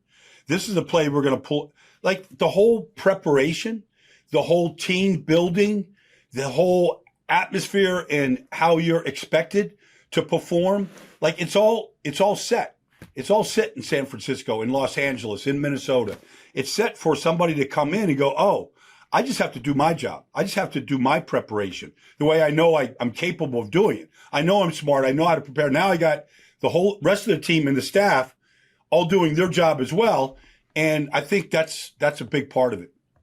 You know, from one former number 3 overall pick to another, let's talk about Drake Maye. Let's talk about the rise of the Patriots offense. And one thing, you know, we're in an era right now where people are, I don't know if this is fair or not, and it's kind of a separate conversation, but Bill Belichick and his legacy has he sullied it with the end of the New England run and then what's happening in UNC right now. But the first year of Mac Jones in New England with Josh McDaniels, remember how promising that was. They go to the playoffs, they hang tough, and they get knocked out, and then it all goes to hell. Also, Josh McDaniels left after that first year with Mac Jones. Josh McDaniels, the prodigal son, came home. He's the OC of the Patriots, and he is thriving with Drake Maye now in his second year. How big has McDaniels been in the growth and maturation, the quick maturation of Drake Maye this season? Well, I think it's a big part of it. He's an excellent play caller. He's an excellent designer of offense. But, you know, they've upgraded the talent. I mean, Stephon Diggs looked like a number 1 wide receiver, you know, this past weekend in Buffalo. And, you know, when the play did break down and there was a scramble drill, I mean, Diggs wants the ball more than anybody else in the whole stadium, and he goes to get it. So, I mean, there's that. There's, you know, a rookie left side of the offensive line that's played great. And the running game is consistent right now. And I know they lost Antonio Gibson, but between Stevenson and Henderson, it's pretty good. And then Hunter Henry is healthy. I mean, so everything around Drake, including the defense, which is upgraded right now, you know, with Milton Williams, Harold Landry, I mean, all the additions, Spillane, like it's a good defense.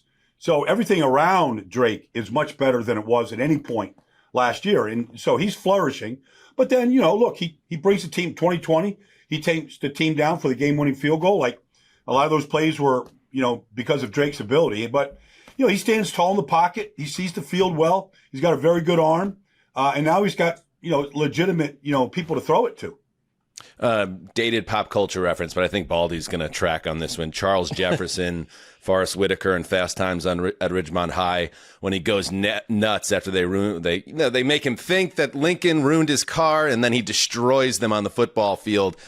Stephon Diggs, like, uncoverable, like he's peak Diggs, and obviously there's a lot of that chip on your shoulder. This is the team, Buffalo, that got rid of me, even though I was the best wide receiver Josh Allen ever had, and all that stuff. I mean, as a former player yourself, that had to be fun to watch, seeing his intensity on the sideline and knowing that he's tapping into that like competitive fire that can really make you a different player despite advanced age and injuries. Yep. It started in the first play. I mean, he caught the first, you know, pass of the game, and, you know, it went all the way to the final drive. You know, he was very much involved in the offense. I mean, that might have been, all right, Josh sitting down with Stephon, like, we're going to get you going. We're going to crank you up from the first play. Like, that could have been part of that. But, I mean, it didn't feel like they were ever forcing the ball to Stephon. They moved him around the way other teams have, the way Buffalo did, you know, and he just, you know, he understood Buffalo's defense. You know, I mean, being there, he understands, like, the corners aren't great. Maybe Benford's the best, but it's not a strength of their team, and they are his own team. And so he just knew where to sit down, where the openings were. And, you know, he got fed, and he was a big difference maker. But I feel like when players come back from an ACL injury, there's always a little bit of, am I the same guy? Do I have the same, like, in your own head, you have to sort of, and I thought that was Stephon telling himself, like, I'm exact same player as I was, you know, 2 or 3 years ago. You know, you played with Jeff George back in the day when he was young, and it's like, I'm not drawing a comparison between Jeff George and Drake Maye, but what is it like for an offensive lineman, the people on an offense, to watch a quarterback kind of grow up before your eyes? Because I think that's sort of what this Patriots team gives me weird, like 2001 Patriots vibes because of everything that's happening. That's a little rich, but as a question from the second greatest football show, I'm just wondering what it's like to be in the huddle with a quarterback developing that way. Well, you know, I played with a lot of different quarterbacks. I mean, Randall Cunningham, Jeff George, the two most talented guys I played with. We won 5 games one year with Jeff George, I think his rookie year. Like, we had no business beating Washington on Monday night, but he made the plays. Like, the talent was, it was real. Now, there was some things that Drake probably does better than Jeff that's not worth going into. But, the talent is, you win games with talent. Like guys like me, we're just runts. We try to do our job, but the stars of this league win these games, and Drake is one of those guys. And I think this kid is only going to improve. Like, I think that it's the right setting. It's the right place. He's got time to grow. He's got time to make mistakes that he made last year. He's got a good young group around him that he can relate to. I just think it's a really healthy looking situation there right now, the way they're all kind of pulling for each other. Insider calls are brought to you by Nationwide. For your insurance and financial needs, Nationwide is on your side. Last topic, Baldy. This is in the murky bottom of our power rankings. Number 31 Titans at number 28 Raiders. 2 1-4 teams. On the Raiders side of it, you sense that maybe, at least externally, pressure could be starting to mount here. The operation, it's been disappointing. I think they expected more, obviously, at the quarterback position with Geno. I think Pete Carroll was supposed to come in and kind of instill a sense of progress and growth, and we haven't seen it. Do you think they can get on track against Jeffrey Simmons and the Titans? They don't look like they're going to. I mean, they just haven't, they don't. They just do too many odd things, and beat themselves. Are they a super talented team? They're not. They have weaknesses all over the place. But I feel like I'm going to actually be there I'm going to do that game because it's the only place I can get out of Dallas to get to a game on Saturday. But I'm looking forward to it. I mean, the one thing about Cam is he plays the game with no fear. Now, he threw an interception at the end of the game that turned into a touchdown for them. We all saw the play, and that helped win the game for him. They got outplayed severely by Arizona, but won the game. I just feel like this losing streak that the Raiders are on is it's just not healthy. I mean, I don't know if Colt Miller's playing, but the left tackle, the right tackle, I don't know. The center isn't very good, although he's the center, and the right guard is a better center. I don't know if they have the best 5 guys out there right now. And it seemed like the entire offense last week was, we'll just get the ball to Genti. Let him do it. I mean, they threw it to him. They ran it. Like, he was everything. But it didn't seem like the ball was being spread around to very many guys last week. Yeah, it's like I go back to 2 weeks ago when there was a 3rd and short and Geno was stuffed. And so it's 4th and 1. And they give the ball to Ashton Genti, who is meant to be the centerpiece of this offense. And this is a Jeffrey Simmons problem this week. They were blown up the middle, and like a nose tackle and a defensive guy coming and just blew up Ashton Genti. It's like you're basing this offense around this rookie, but mentally, what's happening to him? Because he's got to look around and be like, I'm not being well protected. It just seems like they're really out of sync, and I don't like the matchup against Simmons and the Titans in this situation, because without a good offensive line, it feels like everything is reduced. Your best players are reduced, and your functionality disappears. Well, Simmons blew up Arizona last week. I mean, there was a stretch. I put it out on Twitter. There was a stretch where he made 5 plays in a row, and all Arizona did was go backwards. And, one time Kyle Murley, he's just so tired of being chased by him, he just throws the ball away. It looked like a dumb play, and it was a dumb play on Kyler's part. But it turned out to be intentional grounding, But, it was just a bizarre reaction. But he was just sick of looking at 98. Coming at him. I mean, he's playing at the highest level, but Arden Key is really good. You got to really study the roster to know who some of these guys are. But I mean, they played well. They played well as a group. All right. So in the offseason, because now I'm really invested in this idea that now that Baldy has hired me as executive producer of football, ... no bullshit. Yeah. That feels strong, but okay. Yeah. Just an hour of Jeff George stories. I'd take them. I'd take all you got, Baldy. And yeah. Let's just stay between us, Dan, because a lot of the stories aren't going to be very kind to Jeff. Right. Well, that's why we'll have him on the show in the back end. I will say this. I met a great girl she became my girlfriend there in Indianapolis for a couple of years. She was young. She was a senior at IU. Yeah, she and was. Jeff invited her to her bar on Monday night that I was doing like this show from. And Jeff didn't know what he was doing. I knew what I was doing, and I got the girl. So like I'm thankful for Jeff, man. Angie was great. It was great for my days in Indianapolis. I love it. I love it. I love it. Angie by the Rolling Stones was about Baldy's Indianapolis girlfriend. That's the way I think of it.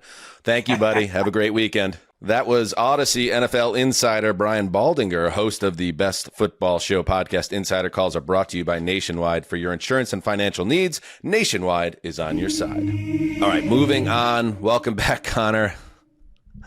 You're the man, buddy. You feeling good? Tummy's in a good spot? Yeah, I mean, that's one thing you can say about me 95% of the time. Tummy's in a good spot. That's good. See, that's like what makes life worth living. What's the measure of a man who's happy? His belly is full. He's got the woman of his life by his side and a roof over his head. You know? Well, tell Jesus that. He had none of those things. Religious Christ. moment. Just a religious moment for you to ponder. By the way, speaking of pondering, remember I told you about the Cardinals, the groundskeeper, he finds the floating body. He runs up to the guest house to call the authorities. And then he remembers as he's on the phone that this was the morning the children were going down to the pond to fish. And he goes, oh my God. And he drops the phone and he sprints down to stop. But the kid's already there. And what are they doing? What are they staring at? The floating corpse of the Arizona Cardinals. You know, kids need to be awoken to the realities of the harsh world that we live in. So in a way, this played out. Thank you, Cardinals. You've taught children. Right. That innocence isn't for everyone. Okay. Not Cardinals. Let's get into the Monday Night Football doubleheader, another one of these. The number 2 Buffalo Bills coming off their first loss, that tough beat in primetime to the division rival Pats, who are suddenly one game out in the AFC East. They travel to Atlanta to face the Falcons. The Falcons, 21st in the power rankings. Fowler, Riddick, and Orlovsky. Man, it's like, how many games of a booth having zero chemistry does ESPN need before they're like, maybe we make a tweak here? Okay, anyway. For a year into eternity. Yeah. Your thoughts on this game, Mark? You know, kind of digging into what the Falcons have done on defense. They are number 1 in yards allowed per game. They're 3rd in yards allowed per play. And they are a heavy blitzing, 5-man blitzing team.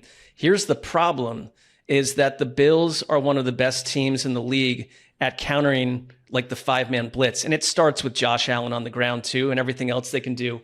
But only among all these like positive Falcons defensive stats, only 4 teams in the NFL have been ripped by quarterback scrambles on the ground more than the Falcons. So it kind of fits well for an angry Bills team to come in there and just do what they do and get guys like, I really think in 2 years, like the Dalton Kincaid, Keon Coleman growth, like this is an interesting offense. And I think they come in here saying, I know what you just all saw on national TV. Here we go again on national TV. And these little flighty little Falcons, we're not putting up with it. Our offense is set to go, and it doesn't matter where we play.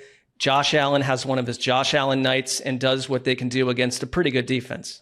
I saw this ridiculous stat about Michael Penix the other day that he's 1-4 as a starter when the opponent scores more than 7 points. And the Bills have scored more than 7 points in almost 50 straight games, which is, you know, again, I like Michael Penix. I think that the move down to the sideline did a lot for Zach Robinson. I think that was underplayed, the ability for him to be around the players, to feel the game in a different way. But boy, you're going to have quite a test on your hands here. Falcons are not in the class of the Bills, but I'd like to see the Bills play more complete games. I feel like they've been playing to the level of their opponent in the last few weeks. No disrespect to the Patriots, who I think are a team on the rise, but they kind of let the Saints hang around. The Dolphins game, they did take care of business in week 2 against the Jets, and then the Ravens gave them everything they could handle. Like, maybe this is the game where they just absolutely stomp a team coming off, like you said, a loss that maybe is a little wake-up call that we need to be a little tighter of an operation.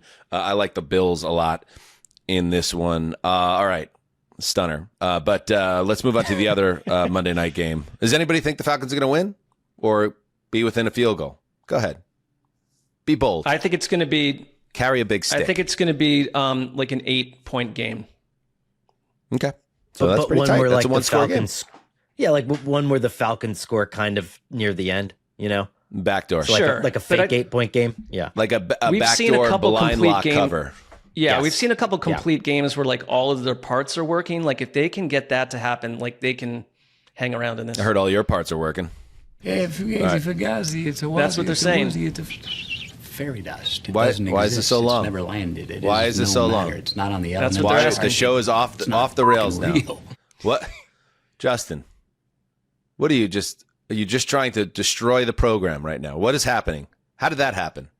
I have no intentions of destroying the program. It's been a while since we heard the whole thing, and mentioned that it would be a fake 8-point game. It's also the fake Monday night game, so I figured why not bring it back. Wow.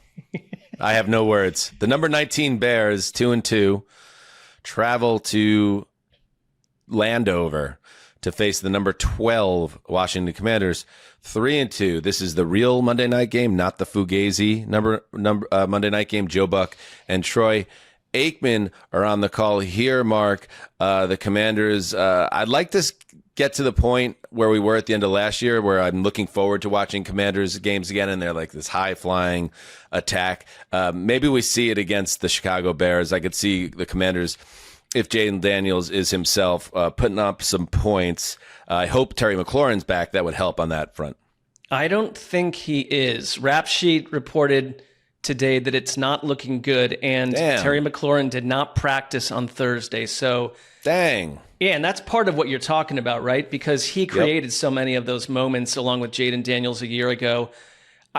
They've had moments, though. I think the question is like how they got so aggressive with Daniels on the ground a year ago. Is that part of the plan continually going forward when he's been dealing with issues? I want to see what their defense can do, because I found an interesting number that Ben Johnson in Detroit, when he came out of a bye week, that offense, and it's not the same offense, but we've seen Chicago grow, and they're interesting, averaged 7.2 yards per play after the bye week, which is the best among 140 offensive coordinators to coach multiple games off a bye this century. So what is the bye week effect under Ben Johnson with Caleb Williams in this young Bears offense? Like, I'm into the Bears. I just want to see how much they change over the course of the season, because from the beginning to now, it is starting to look more and more like what Ben Johnson wants to do.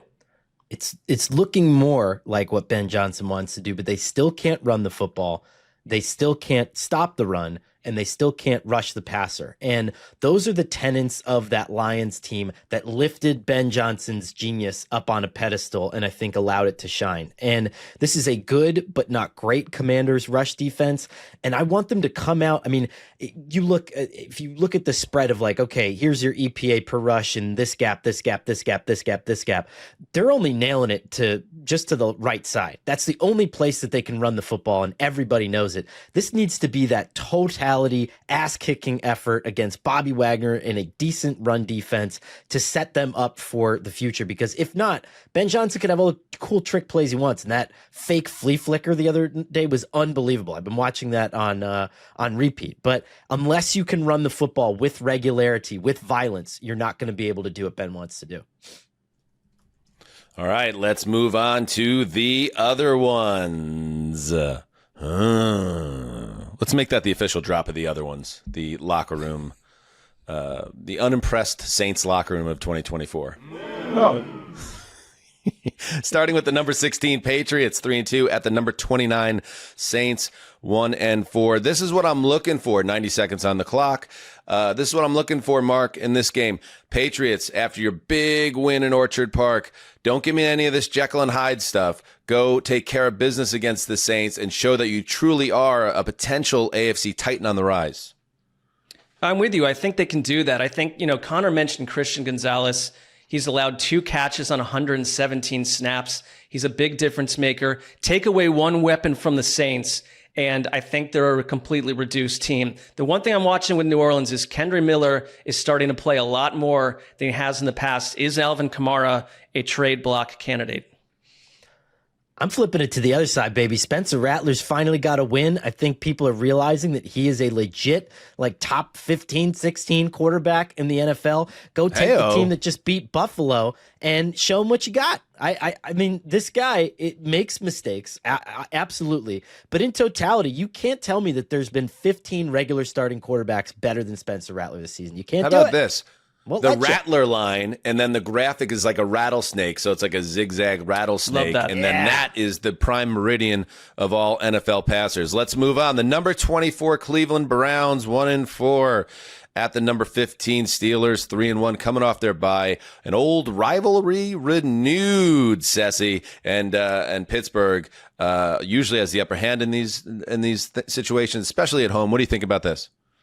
Well, this is a classic Browns, and I'm not trying to get like whiny about this, but they, on top of having, I think, one of the maybe the top 3 toughest schedule in the league, they're getting a Steelers team coming off a bye where Cleveland had to fly back from another country across the sea. So I love that situation for the Browns. But here's the levelizer. Cleveland, if you go look at PFF, Cleveland has the best run defense in the league, and it looks that way. And they've got the best pass rush in the NFL. And if you're Aaron Rodgers, who right now is ranked weirdly, because I don't see this with my eyes, but as like the 37th quarterback by PFF, and their quarterback rankings a little bit, but it's like, that's the worst in the NFL. I don't see that with my eyes. I think, Mark, PFF doesn't like check down quarterbacks or guys that don't push the ball downfield. That really hurts their scores, it seems. And certainly that's been the case for the most part with Rodgers. No doubt. But I thought that against the Vikings, they got the run game going, and we saw something different from Rodgers and DK Metcalf. So Cleveland, like, this is the game you always lose, and you've got a rookie quarterback playing his second start. Show me something different for once. Steelers are dangerously low in yards per drive. A lot of their touchdowns are coming off not complete drives. Cleveland is really, really good at limiting teams to a couple plays and a punt. So let's see what happens.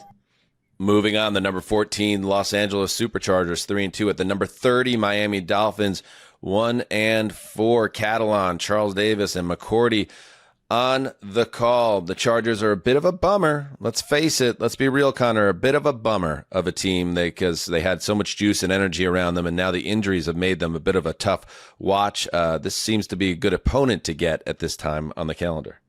Ravens light right in LA, but I think that the Ladd McConkey season is coming because we haven't seen a lot of him. He's a great quick throw option, and I think this is a secondary that he could carve up pretty skillfully. I mean, we haven't seen them stop a whole lot of people this year. So one of the bigger bummers around the Chargers is Omarion Hampton going on IR for 4 games. You got Kamani Vidal and Hassan Haskins as your 2 options in the backfield for a team that wants to punish on the ground. So, yeah, you're right, Dan. I just think like your tackle situation, your running back situation, it leaves us looking at a completely different team. I wonder if they get stopped in this game, which I don't think they will because they've been mostly competitive in recent weeks, even if they just have the 1 win against the Jets.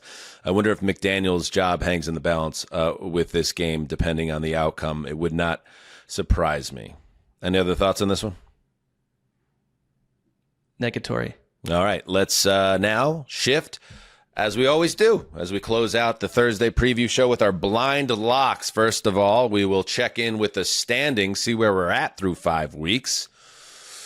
And let's see here. The Zuzzer tops the standings on a 4-game winning streak right now. 4-1. Conor Orr, Justin Graver, and Marc Sessler, all 3-2. So it's packed tightly together, like the AFC. For the 3-2, for the 3 of us that are 3-2, we're not doing that alphabetically. We're putting Orr first, then Graver above Mark. Is that how this works? First name alphabetical. That must be it. That must be it. That is. I'm also a little bit troubled, Mark. You don't see that the spelling of your last name is incorrect. that got by your radar apparently. Oops. Oh, it's on You're my watching radar. on YouTube. It is on my radar. How did that happen? Oh, Justin, shame on you. Proofread, AI. son. Proofread. All right. And if you're not aware, how does this work? We make our locks of the week. If the spread is over 5 points and you pick that team, that favorite, you have to cover double that spread. And by the way, I'm not making a rule change just yet, but I might every once in a while, a little chaos theory, even move that further. I might push, baby boy might even push that thing to other depths to make it even more difficult. Maybe I go -3. Maybe I go -1.5. Anything's possible, baby. You're like Guy Fieri in grocery games. You're just like throwing out the rules as we go along here. Wait, but if I pick, let me just 1.5. Like, if it's 1.5 and they just have to cover the spread and it doubles, then you just got to win by 3, right? Do I have that right? Yes, that is 1.5. I might have to work on the punishment in that case. Anyway, go back to your little fantasy lab and come back to us with that one. I will. I'm going back to the lab with a pen and a paper. All right, let's get into this. It's time to make our picks. Mark, you're going to get us going. All right. This one, I hope I'm even comfortable doubling up potentially. I'm taking the Bills over the Falcons. The road Bills over the home Falcons. I'm hoping that sits within the spread dimensions. Mm-hmm. And I don't think it will while we're here. I'm going to say that's going to be between a 5 and a 6.5 point spread at the very least. Yeah. So you might have to double that up, but I don't hate that. I don't hate that. Although primetime on the road, a little tricky. How about you, Connor? Oh, this one's tough. I am going to take, golly, I don't love any of these, to be honest. It's a tough week. I love how none of us know what we're doing before we do that. Yeah, every time that's the point of blind locks. Yeah. I'm going to take the Seahawks over the Jaguars. Give it to me. Let's go. Yep. All right. I guess I should put my money where my mouth is. If I'm going to trash the Cardinals at the level that I absolutely crush them, I'll take the Colts. And I know it's going to be over 5. So I know I'm going to have to double-digit win this thing, but I fear no evil. And that's just the way I stand on it. Justin. That is a noble move, by the way, Dan. That's noble. Yeah. Well, I'll be pretty sour if it goes against me, but we'll see. That will make the Sunday show more fun. Go ahead, Justin. Unlike you guys, I actually did prepare what I was going to lock in advance, and I have it right here in my notes. Lock the Bills. However, the conversation on this show has changed my mind, and I hate locking with one of you guys just because it's not as fun to me. And I want to be bold. Anytime, Justin. I want to make the boldest play I can make. Give me the Cardinals. Whoa, lock off. Juicy. You, sir, have attaboy. Absolutely. You have changed my opinion of you in 180 degrees now. I think you are a man of the highest esteem. A man who is not afraid to go into a suicide mission of a lock-off. God bless you, good sir. May you avoid the fate of the Arizona Cardinals, a bloated corpse floating in a lake as 2 children under the age of 10 look on in horror. I suppose we'll see. I suppose. All right, without further ado, let's check out the actual spreads and see who has to do some extra covering. We got a ding. All right, so I need to cover by 14, huh? So Indy's -7. All right. That's a lot, but I'm going to stand by it and feel good about it. Now, I can't change it anyway. Yeah, Anybody you have else? You have to. Anybody else? Anybody else? Anybody else? Bills 4.5. You lucky duck. I know. That's Jags. Lucky duck. Jags actually favored by 1.5 over the Seahawks. And yes, I locked a 7-point underdog to get a win on the road, coming off a historically bad loss. What could go wrong? Also, just want to point out the 2 and 3 Chiefs are favored over the number 1 power-ranked Detroit Lions. You know what? Wow. Well, they're at home. 2.5 I get what they're doing. That's Vegas respect. That's Vegas respect for Mahomes and Reed. But we'll see if it's founded. By the way, you know what Jonathan Gannon would say to learning that you have locked his team on the road, right? He would say, Dope as hell. That was dope as hell. Dope as hell. Cool dad alert. We're all cool dads. We're all cool dads. How about that? Cool enough? All right, everybody have a great and safe weekend. Check out the Patreon draft. That will be out shortly after this program. And until next time, do what you must. Heed the call.